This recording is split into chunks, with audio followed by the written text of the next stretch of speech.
अस्सलाम वालेकुम। I hope आप सब ठीक होंगे, खैरियत से होंगे।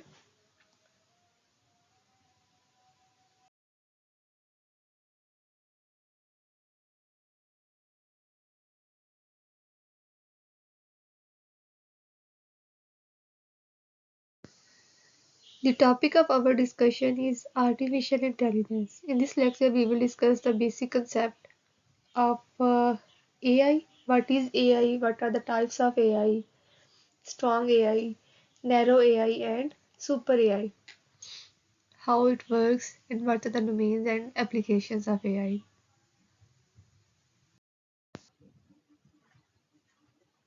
Before moving towards the main topic, which is artificial intelligence, we will first look what is intelligence or what is human intelligence.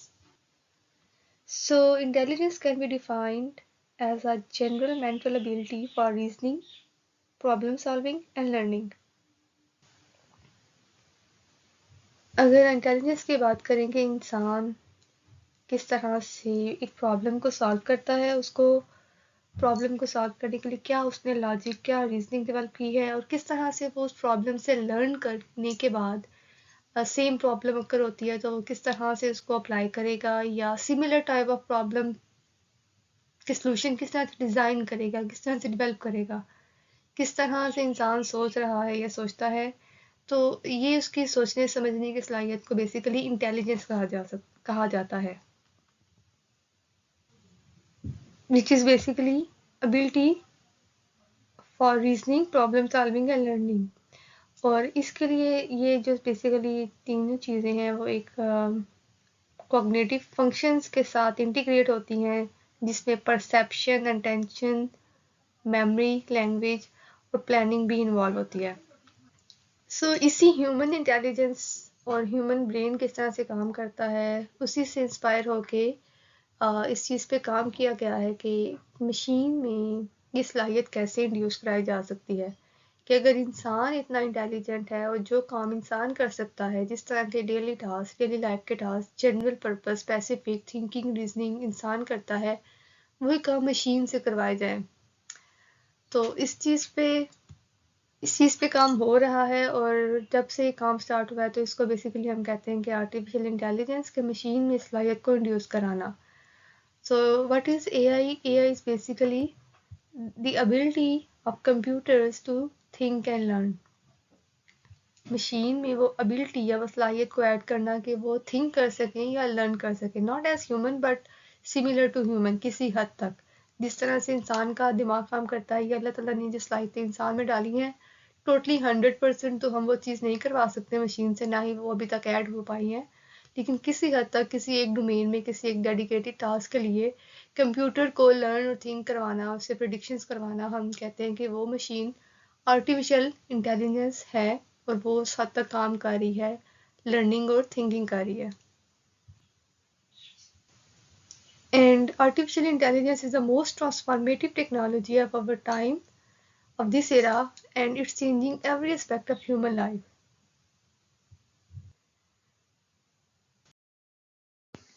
Okay, AI को हम ऐसे भी डिफाइन कर सकते हैं कि आर्टिफिशियल इंटेलिजेंस बेसिकली क्या है कि मशीन्स, कंप्यूटर सिस्टम या प्रोग्राम्स की डेवलपमेंट, ऐसे सिस्टम्स की डेवलपमेंट जो बेसिकली वो टास्क या आपकी प्रॉब्लम सॉल्व करे जिनको सॉल्व करने के लिए नॉर्मली एक ह्यूमन इंटेलिजेंस रिक्वायर्ड होती है।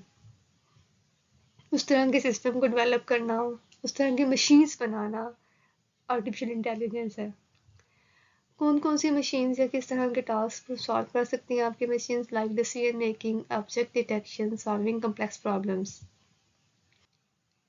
फॉर एग्जाम्पल अगर डिसीजन मेकिंग एग्जाम्पल लें तो हमारे पास एक कॉमन एग्जाम्पल है कि अगर एक ऑयल रिफाइनरिंग इंडस्ट्री है और वहाँ पे मल्टीपल बॉयलर्स हैं और उसमें आपका ऑयल है वो रिफाइन हो रहा है, बॉयल हो रहा है, तो हम ये देखना होता है कि एक टेम्परेचर है वो ओवरऑल एक लिमिट से एक्सीड ना हो, अदरवाइज वो आपके लिए हार्मफुल हो सकता है। तो ऑटोमेटिकली हम चाहते हैं कि फॉर एग्जांपल टेम्परेचर एक्सीड हो रहा है तो बॉयलर्स को ऑफ कर देना है या जो एसी है वो ऑन हो जाए, ताकि नॉर्मल जो एक रूम टेम्परेचर है वो जितना अचीवेबल है वो अचीव रहे। तो वहाँ पे फिर हमने सेंसर्स लगाए होते हैं जो बेसिकली टेम्परेचर को सेंस कर रहे होते हैं और उसकी बेस पे डिसीजन मेकिंग हो रही होती है कि आप क्या एक्शन परफॉर्म करना है। सिमिलरली ऑब्जेक्ट डिटेक्शन में क्या है कि हम फॉर एग्जांपल एक ट्रैफिक रोड है, वहाँ पे कैमरा लगा हुआ है जो बेसिकली काउंट कर रहा है नंबर ऑफ व्हीकल्स या पर्सन जो उस स्पेसिफिक एरिया में से पास कर रहे हैं, कौन कौन से वो ऑब्जेक्ट्स हैं। आप ऑब्जेक्ट्स हमारे पास मल्टीपल हो सकते हैं, कार्स, ट्रक्स, पर्सन भी एक ऑब्जेक्ट है। तो ये नॉर्मली इस तरह के काम मशीन से कराना वो बेसिकली हमारे पास आ जाता है आर्टिफिशियल इंटेलिजेंस में। Okay, we have three types of artificial intelligence. The first one is ANI or VKI. So ANI is a stage of intelligence involving machine that can only perform a narrow set of specific tasks. हमने पहले भी बात किया है कि artificial intelligence क्या है कि ऐसी मशीन्स और ऐसे सिस्टम बनाना जो कि ऐसे काम परफॉर्म कर पाए जिसके लिए ह्यूमन इंटेलिजेंस रिक्वायर्ड है। लेकिन VKI वो कैटेगरी है जिसमें आपकी वो मशीन, आपका वो device set of specific task perform कर पाएगा, सब कुछ नहीं कर पाएगा और बहुत चीज़ें प्री डिफाइंड होंगी। For example at this stage we can say that the machine don't possess any thinking ability. वो सोचने समझने की सलाहियत नहीं रखते, they just perform set of predefined functions. For example examples of ANI are Alexa, Siri, and self-driving cars, and so on. Almost all AI systems that are built fall under this category or in weak AI. अब हमने examples में कहा कि जो Alexa और सीरी हैं या self driving cars हैं वो वीक एआई की कैटेगरी में आते हैं। तो कैसे आते हैं? बेसिकली अगर सीरी की बात करें तो ये एक वॉइस बेस्ड पर्सनल असिस्टेंट है जो आपके रिस्पॉन्स, आपकी वॉइस के अगेंस्ट आपको मल्टीपल रिस्पॉन्सेज या आपके जो टास्क हैं, डेली टास्क, उनको ऑटोमेट करता है।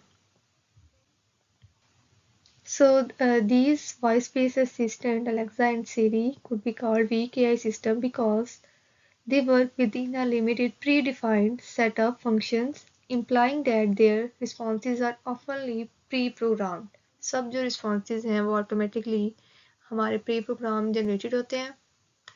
All ह्यूज डाटा पे आपका वो सिस्टम ट्रेंड होता है जिसकी बेस पे जो वो हमारा एआई सिस्टम है अलेक्सा या सीरी वो आपके रिस्पॉन्स जनरेट करता है। सिमिलरली सेल्फ ड्राइविंग कार्स हैं तो वो भी एक प्री डिफाइंड बताया जाता है कि ये हमारे पास ट्रैफिक साइंस है, इस साइंस के अगेंस्ट किस तरह से बिहेव करना है। स्पीड स्लो की अगर साइन बोर्ड आ रहा है तो कितनी स्पीड स्लो होगी, अगर आगे व्हीकल आ रहा है, ऑब्स्टेकल है कोई, तो क्या चीज़ कैसे होगी, स्पीड लिमिट, क्रॉसिंग लिमिट,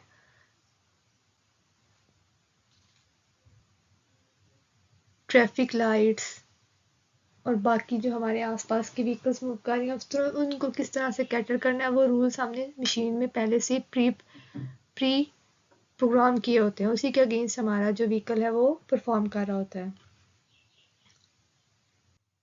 और हर इन्वायरमेंट अगर बात करें पाकिस्तान के जो साइन बोर्ड है वो डिफरेंट है और एक डिफरेंट लैंग्वेज में है और हर कंट्री के डिफरेंट है। तो हमें वो फिर सेल्फ ड्राइविंग कार्स है अगर जो पाकिस्तान में है वो किसी और कंट्री के लिए स्पेसिफिक नहीं है, हमें उसके अकॉर्डिंग उसको थोड़ा सा मॉडिफाई प्री प्रोग्राम करना पड़ता है। तो अभी तक जितने भी सिस्टम बने हैं जो भी एआई बेस्ड सिस्टम है वो सारी के सारे इसी कैटेगरी में लाई करते हैं क्योंकि हर चीज़ एक pre defined set of functions के अकॉर्डिंग हो रही होती है और उस मशीन में थिंकिंग एबिलिटी नहीं होती, वो चीज़ प्रोग्राम की जाती है। सो दैट्स वाई वो वीक एआई की कैटेगरी में लाई करते हैं। The second category is strong AI और AGI artificial general intelligence. General intelligence mean के मशीन में जिस तरह से इंसान सोच समझ रहा है, जो सलाहियत इंसान के पास है सोचने समझने के बाद डिसीजन मेकिंग करने की, वो चीज़ मशीन में इम्बेड करना AGI की कैटेगरी में लाई करता है।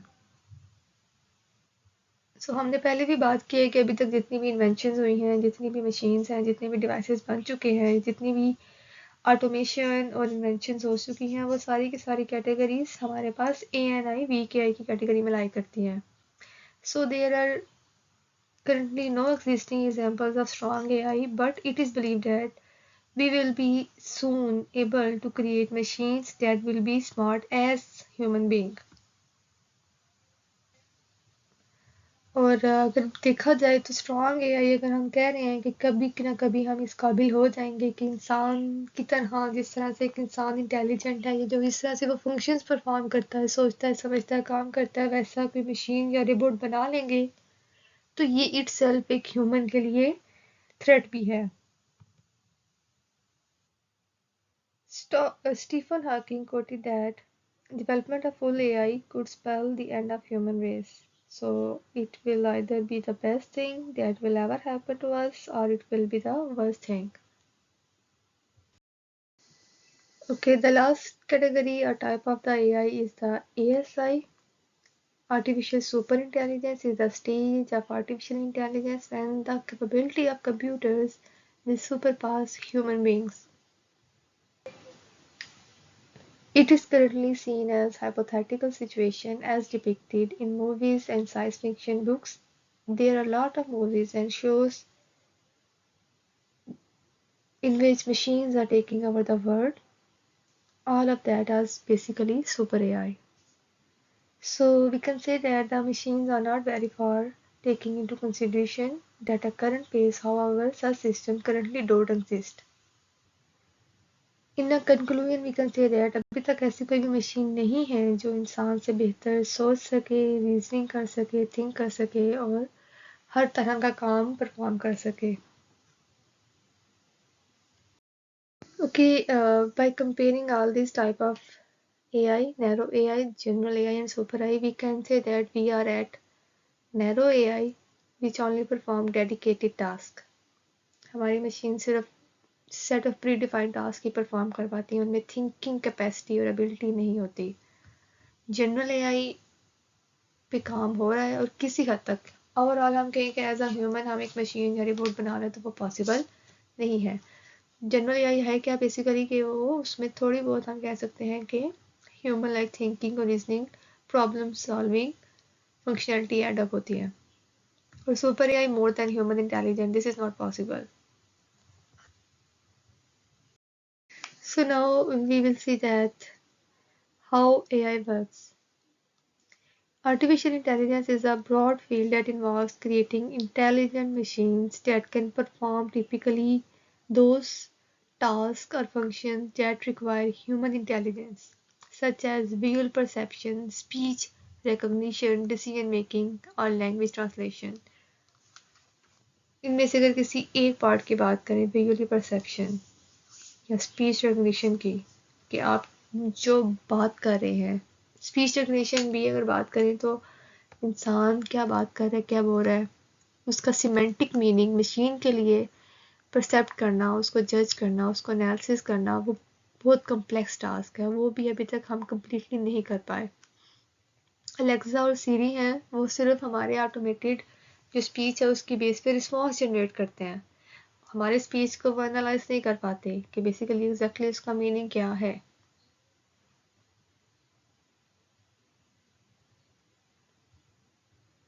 अगर बात करें कि कोई एक हमने स्पीच रिकग्निशन सिस्टम ही बनाना है या कोई ऐसा सिस्टम जो ऑब्जेक्ट डिटेक्शन कर रहा है, तो उसके लिए हमें काफ़ी काम करना पड़ता है.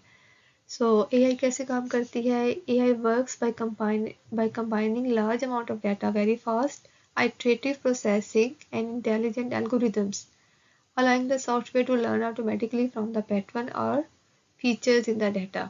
इसी चीज़ को हम डायग्रामेटिकली देख सकते हैं कि जो हम अपना एक्सपर्ट सिस्टम बना रहे हैं या AI सिस्टम या कंप्यूटर सिस्टम या मशीन फॉर अ स्पेसिफिक और डेडिकेटेड फील्ड, तो उसको वो चीज़ लर्न कराने के लिए हमें large amount of data required होगा, जिस डाटा की बेस पे वो हमारा सिस्टम लर्न करेगा. हमारा सिस्टम लर्न करेगा, सेट ऑफ रूल्स वो हमें डिफाइन करने पड़ेंगे कि उस डाटा पे या उस सिस्टम पे किस तरह से बिहेव करना है. वो सेट ऑफ रूल्स भी हमने ही प्रोग्राम करने हैं, सेट ऑफ प्री डिफाइंड, कि इसके अगेंस्ट किस तरह से बिहेव करना है, किस तरह से डिसीजन लेना है या क्या एक्शन परफॉर्म करना है. देन जो रूल्स हम डिफाइन करेंगे उसके अगेंस्ट हमारे मॉडल्स के रिजल्ट आएंगे। जो एल्गोरिदम में हमने रूल्स फीड किए होंगे कि फॉर एग्जांपल कि अगर ऑटोमेटेड कार है तो अगर ये साइन बोर्ड आ रहा है तो उसके लिए ये रूल फिक्स है, वो चीज़ हम एल्गोरिदम में फिक्स कर देंगे। तो देन हमारा मॉडल वो चीज़ लर्न कर जाएगा कि ये साइन बोर्ड आएगा तो स्पीड स्लो करनी है, हाई करनी है, या अभी अगर ट्रैफिक साइन ग्रीन है तो किस तरह से बिहेव करना है। तो हमारे मॉडल की रिजल्ट जो होगा उसकी बेस पे हम सिस्टम को एनालाइज करेंगे कि वो किस हद तक एक्यूरेट है और वो अच्छा वर्क कर रहा है या नहीं कर रहा। किसी भी स्पेसिफिक फील्ड के लिए जब भी कोई एआई सिस्टम बन रहा होता है तो हमें लर्निंग रिक्वायर्ड होती है, हमें डाटा रिक्वायर्ड होता है, क्योंकि कंप्यूटर हमेशा डाटा पे काम करता है। तो data is the most important thing जिसकी बेस पे लर्निंग होती है। ये वही 4 चीज़ें हैं जो लास्ट में हमने डिस्कस की हैं कि एआई वर्क कैसे करती है और कौन से कोर कंपोनेंट हैं जो बेसिकली एक एआई सिस्टम के लिए ज़रूरी है।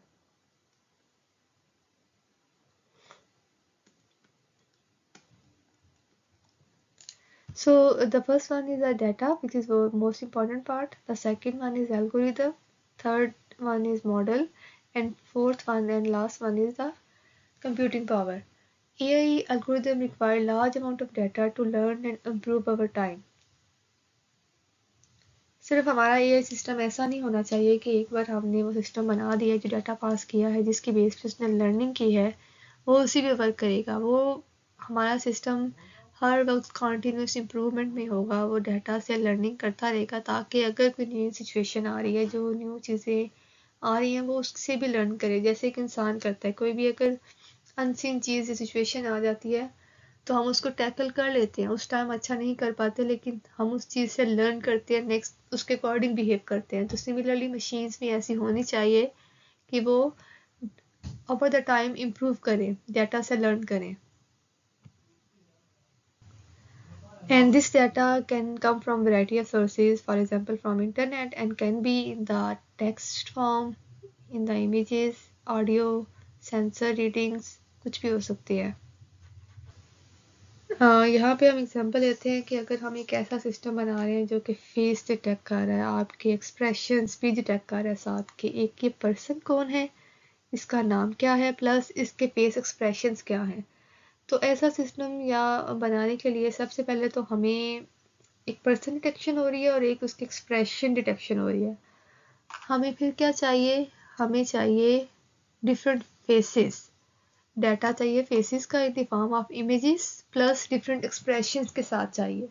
फिर हमें वो डाटा पास करना है अपने कंप्यूटर को, जिसकी बेस पे वो लर्न करेगा कि फॉर एग्जांपल ये पर्सन है, इसका ये नाम है, और इस टाइम जो एक्सप्रेशन है वो सैड है, वो हैप्पी है, या वो हंस रहा है। कंप्यूटर को लर्न कराना है, तो लर्न कराने के लिए हमें large amount of data pass करना पड़ेगा। देन हमने एल्गोरिदम, सेकंड स्टेप एल्गोरिदम, जिसमें हमने डिफाइन करना है सेट ऑफ रूल्स, वो रूल्स जो हमारी मशीन ने लर्न करने हैं, जिसकी बेस पे डिसीजन मेकिंग होगी। So AI algorithms are the set of rules and instructions that allow machines to learn and make decisions based on the data. जो डाटा हमने उसे पास किया है फॉर लर्निंग। फॉर एग्जांपल हमने 10 लोगों का डाटा पास किया, जिसमें 5 मैन और 5 वुमेन थी, और डिफरेंट उनके हैप्पी और एंग्री फेसेस थे। तो हमने मशीन में ये रूल भी इम्बेड करना है कि अगर इनके अलावा किसी पर्सन की इमेजेस एज अ टेस्टिंग हम पास करें तो वो उसको प्रॉपरली डिटेक्ट करे कि ये कोई अननोन पर्सन है विद दिस एक्सप्रेशन।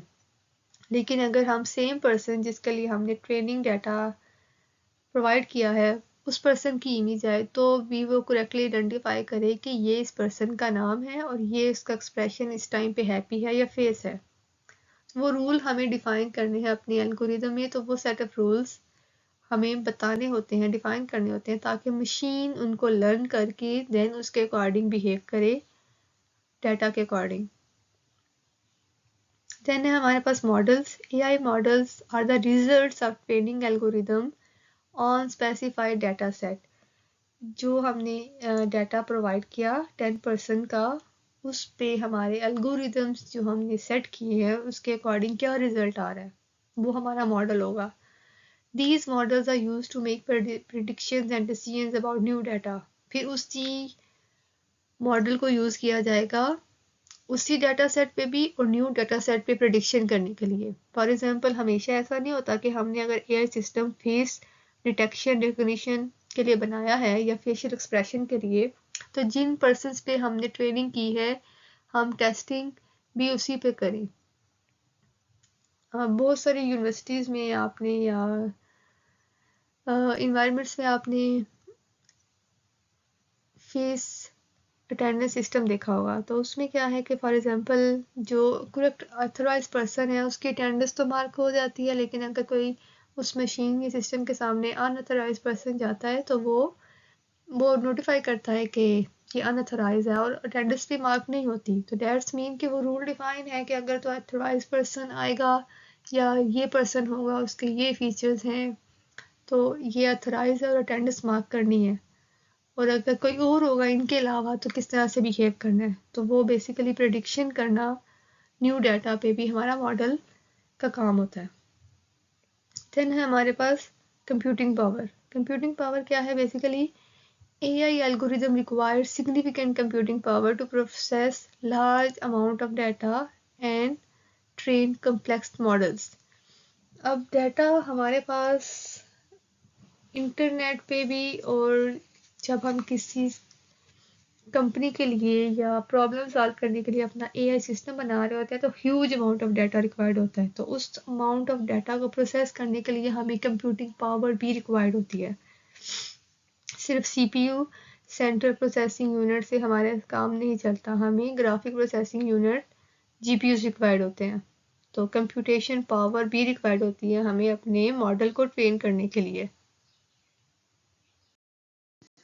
ओके, कैसे काम करता है एक AI की बात करें तो एक बहुत ब्रॉड फील्ड है और कैटेगरी है जिसमें काफ़ी सारी और फील्ड्स आ रही हैं, जिसमें हमारे पास है neural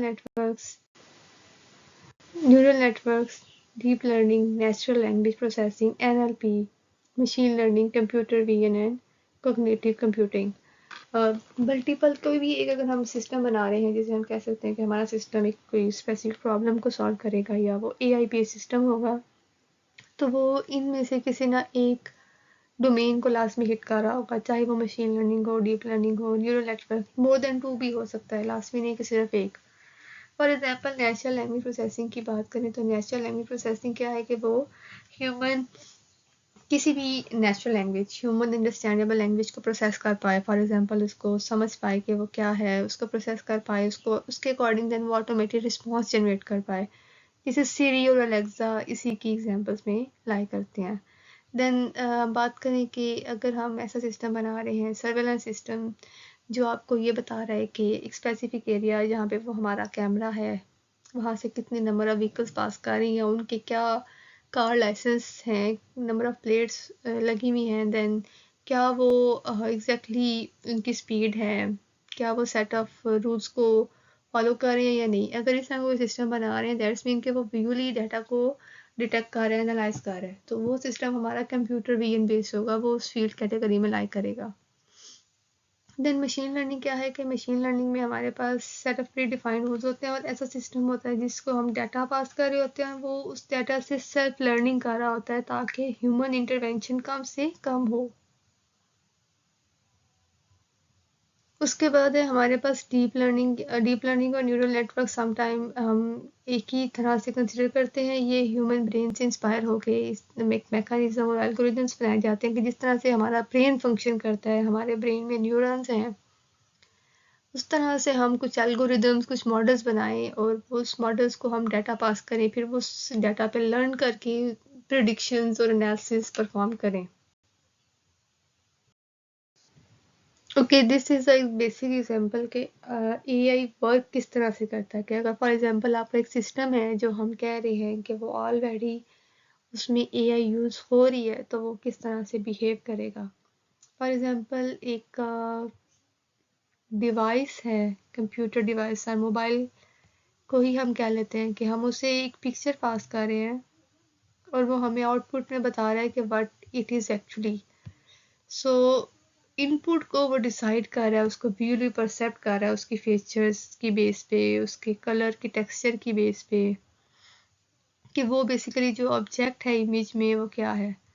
this is a picture of cat, और कितनी परसेंट एक्यूरेसी के साथ वो वैल्यू बता रहा है कि क्या है। अब जेनेरिकली अगर बात की जाए तो कैट और डॉग में काफ़ी सिमिलैरिटी पाई जाती है। अगर हम उनके डिफरेंट स्पीशीज़ और को देखें तो काफ़ी सिमिलैरिटी है उनमें, कि हम उनके नहीं ह्यूमन भी नहीं जज कर पाता कि ये डॉग है या कैट है।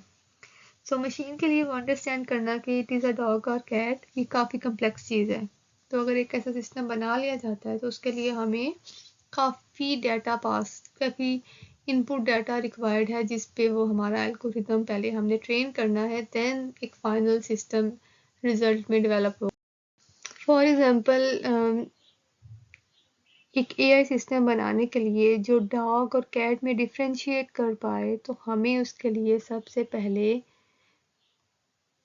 लार्ज अमाउंट ऑफ डाटा चाहिए होगा, जिसमें हमारे पास कैट की भी डिफरेंट इमेजेस होंगे और देन डॉग की भी डिफरेंट इमेजेस होंगी, प्लस उनकी स्पीशीज के साथ, और लेबल डाटा मीन के उसको वहाँ पे मेंशन होगा इमेज में, उसका लेबल स्पेसिफाई होगा कि this is dog and this is cat, this is cat and this is dog.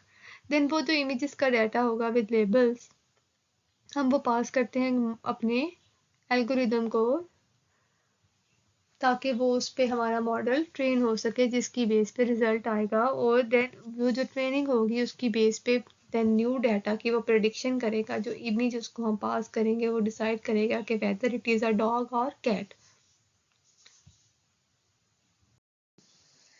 This is the summary of how AI works. So as we discuss earlier, AI के लिए हमें उसकी processing के लिए large amount of data required है, जिसको हम पास करते हैं एल्गोरिदम और मॉडल्स को, ताकि हमारा एल्गोरिदम और मॉडल उसको लर्न करे, देन फ्यूचर में वो उसके अकॉर्डिंग डिसीजन और प्रेडिक्शंस करें। ऐसे टास्क जिसके लिए नॉर्मली ह्यूमन इंटेलिजेंस रिक्वायर्ड होती है। Yet AI is continuous to evolve, अभी तक इसमें इम्प्रूवमेंट हो रही है। जो भी ये न्यू टेक्नोलॉजीज और इन्वेंशन हैं, एप्लीकेशंस हैं, इस एआई टेक्नोलॉजी के लिहाज से वो wide range of industrial applications और फील्ड में अवेलेबल हैं और मज़ीद इम्प्रूव होती रहेंगी। These are the 6 simplified and basic representation of how AI works. The first one is data collection, और डाटा कलेक्शन ऑलरेडी हमने देखा भी है कि डिफरेंट सोर्सेज से हम डाटा को कलेक्ट कर सकते हैं। फॉर एग्जांपल सेंसर से रीडिंग आ सकती हैं, वो in the form of analog data हो सकता है, डिजिटल हो सकता है, डिफरेंट डिवाइसेस से हम डाटा ले सकते हैं। फॉर एग्जांपल अगर सेंसर्स की बात करें या डिवाइसेस की, तो अगर एक्सरे है तो उसका data in the form of image होगा।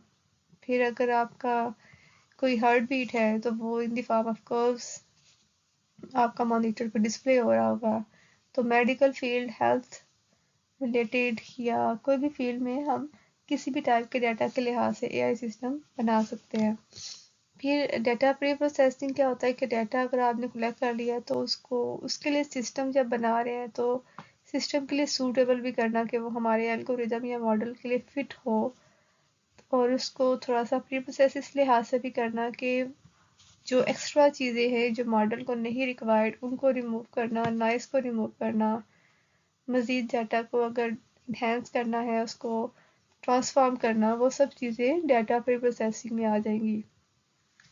The collected data is pre-processed to clean, transform and prepare it for the machine learning algorithm. Mean जो भी सारे टास्क हमने करने हैं ताकि वो हमारे मशीन लर्निंग एल्गोरिदम के लिए सूटेबल हो। देन है algorithm, machine learning algorithm. The pre-processed data is fed into the algorithm, which use statistical mathematical models to learn pattern to make future predictions. Then जिस एल्गोरिदम पे model हमारा machine learning learn करेगा उसकी evaluation होगी, उसको हम check करेंगे performance matrix के साथ कि कितनी % एक्यूरेट रिजल्ट आए हैं या वो फ्यूचर प्रेडिक्शन कर सकता है, डिसीजन कर सकता है।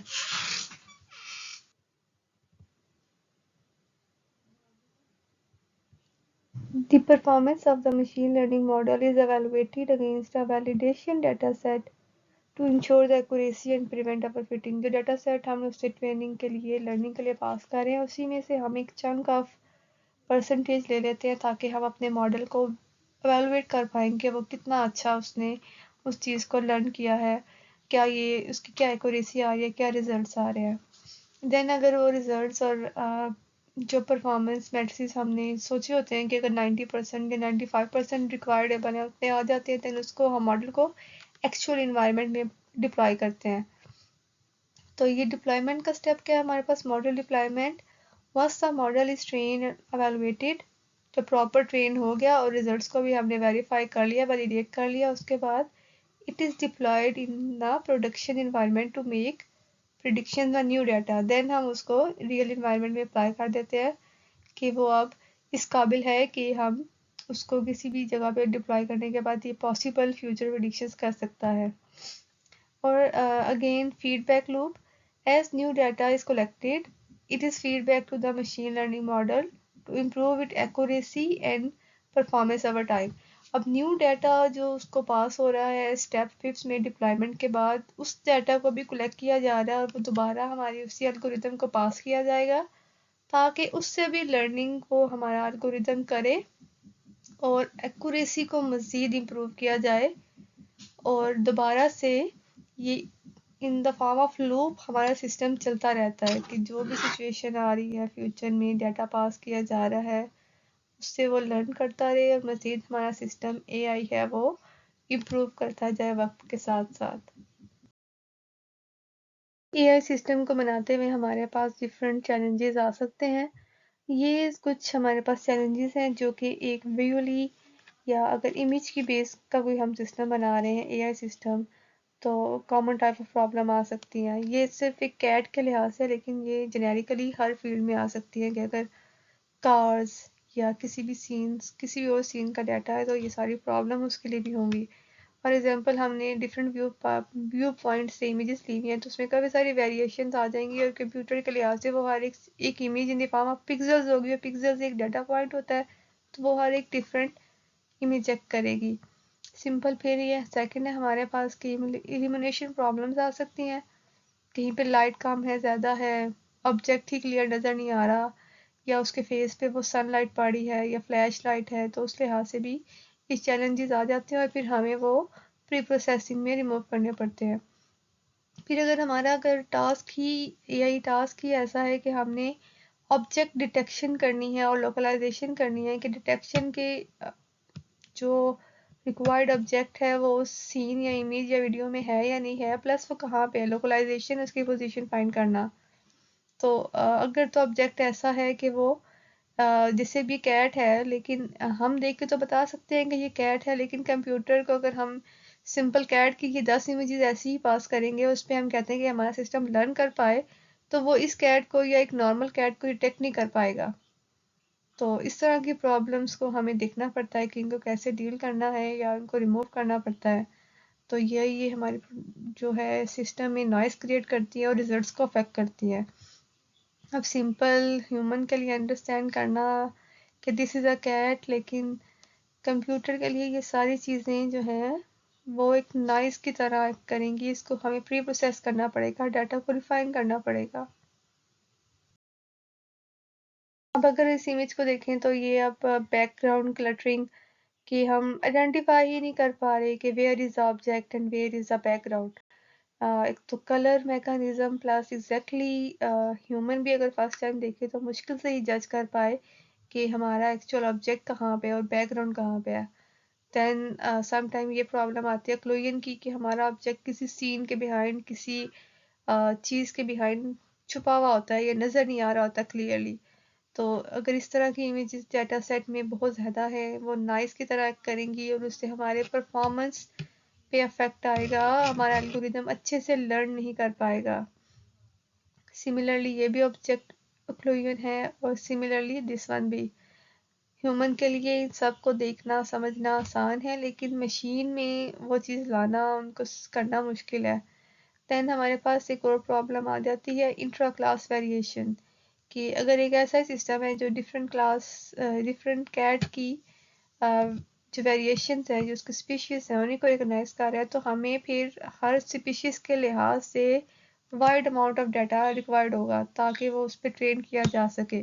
फॉर एग्जांपल अगर हम डिफरेंट उस कैट की 5 क्लासेस में ही अपना जो एल्गोरिदम है उसको ट्रेन करा रहे हैं कि वो उन 5 क्लासेस जो स्पीशीज़ हैं उसकी उसको क्लासिफाई कर पाए, बता पाए कि ये कैट किस उसकी ब्रीड की है, तो उसके लिए हमें अप्रोक्सीमेटली अगर कहें कि हर क्लास की 2000 इमेजेस पास करनी पड़ेंगी, तभी हमारा एल्गोरिदम, और वो भी क्लियर इमेजेस जिसमें ये बैकग्राउंड क्लटरिंग और अक्लूजन की प्रॉब्लम्स ना हो, तभी हमारा सिस्टम अच्छे से लर्न कर पाएगा और वो किसी हद तक पॉजिटिव 90 to 10% उन स्पीशीज में डिफ्रेंशिएट कर पाएगा। So this is a simple example face recognition के लिए, कि फॉर एग्जांपल हम चाह रहे हैं कि हमने सिंपल इस बंदे को रिकॉग्नाइज कराना है, ऐसा सिस्टम बनाना है, यही एक ऑथोराइज पर्सन है। फॉर एग्जांपल अपने डोर इंटरेस्ट के लिए, अपने रूम इंटरेस्ट के लिए, कि सिर्फ अगर फेस डिटेक्शन के थ्रू अगर ये पर्सन आए तो हमारा जो लॉक है वो ऑटोमेटिकली ओपन हो जाए, अदरवाइज ना हो। तो उसके लिए हमें क्या चाहिए कि नंबर ऑफ इमेजेस चाहिए, ताकि इसी पर्सन की इमेजेस चाहिए ताकि हम इसके अकॉर्डिंग अपने मॉडल को डाटा पास करें और वो उसके अकॉर्डिंग जो है वो लर्न करे और सिस्टम डेवलप होगा। ठीक है, तो फिर जब हमने इसकी फॉर एग्जांपल डिफरेंट एंगल से इमेजेस को, सपोज 500 इमेजेस को अपने डाटा को पास, एल्गोरिथम को पास किया और उसने उसको लर्न कर लिया, यानी कि हमने अपने मॉडल को ट्रेन कर लिया, देन हमने अपने मॉडल को अवेलुएट करना है, वैलिडेट करना है, तो उसके लिए हम ऐसी इमेजेस पास करेंगे और देखेंगे कि वो कितना एक्यूरेट रिजल्ट दे रहा है। फॉर एग्जांपल एक इमेज उसी पर्सन की है, बाकी सारे वो पर्सन नहीं है, तो हम देखेंगे कि वेदर ये रिकॉग्नाइज कर पा रहा है या नहीं कर पा रहा कि ये सारे अनऑथोराइज पर्सन हैं। तो अगर वो अच्छे में बिहेव कर रहा है, आपको सेटिस्फैक्टरी रिजल्ट दे रहा है, देन हम जाते हैं डिप्लॉयमेंट की तरफ।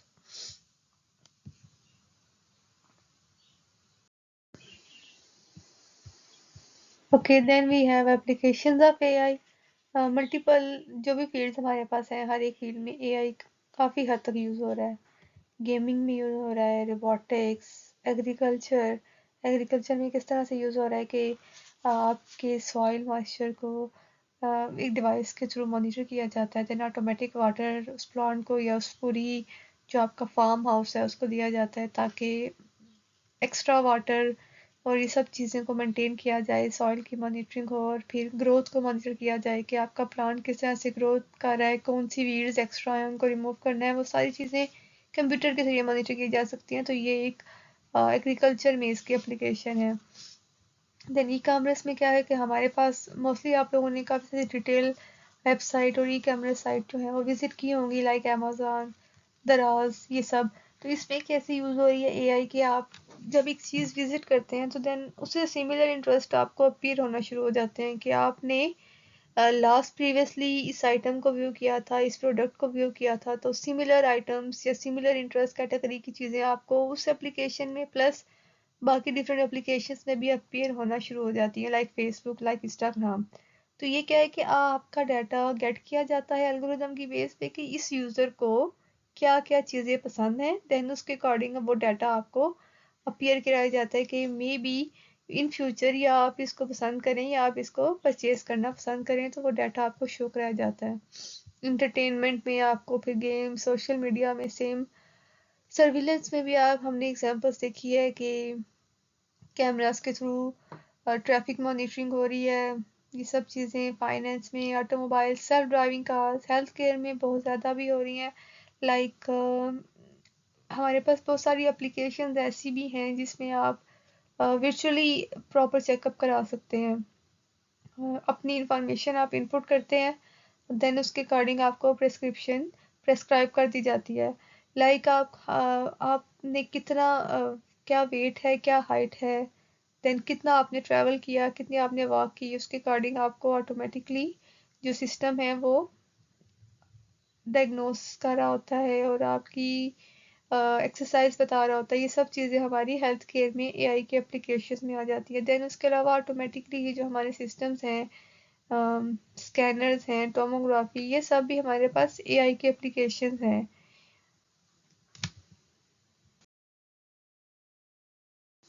आई होप सो कि आपको बेसिक जो आर्टिफिशियल इंटेलिजेंस है वो समझ आ गई होगी कि आर्टिफिशियल इंटेलिजेंस क्या है, किस तरह से काम करती है, स्ट्रॉन्ग एआई क्या है, वीक एआई क्या है और सुपर एआई क्या है, एप्लीकेशंस क्या है और बेसिकली एआई सिस्टम कैसे वर्क करता है।